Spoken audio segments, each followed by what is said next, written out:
अस्सलामुअलैकुम अजीज़ तलबा, bridge course के 37वें दिन आपके इस्तकबाल है। चलिए देखते हैं आज की सरगर्मी। सलाहियत, तसव्वुरात, बोलना, गुफ्तगू करना, पढ़ना, लिखना।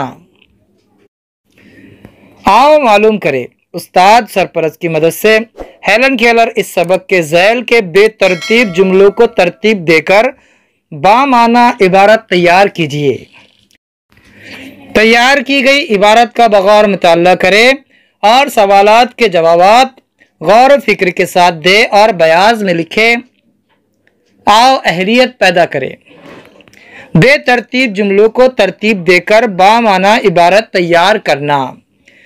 अजीज़ तलबा, यहाँ पर जो जुमले दिए गए हैं उनकी तरतीब बिगड़ी हुई है, हमें उन्हें सही तरतीब में लगाना है।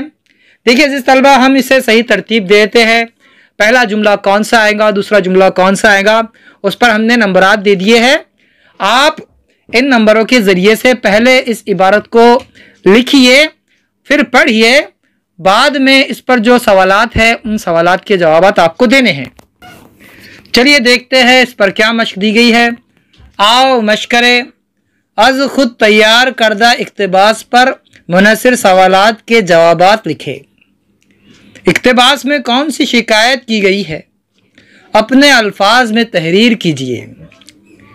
दूसरा सवाल है, आँखों की नेमत हकीर नहीं है, इस बात की वजाहत अपनी आँखों में पट्टी बांधकर मुख्तलिफ चीज़ों को महसूस करने की कोशिश करें। हिंदुस्तान के किन लोगों को नोबेल प्राइज़ मिला है। इन तमाम सवालात के जवाबात आपको लिखने हैं। हम फिर मिलेंगे अगले वीडियो के साथ, तब तक के लिए अल्लाह हाफिज़। अस्सलाम वालेकुम।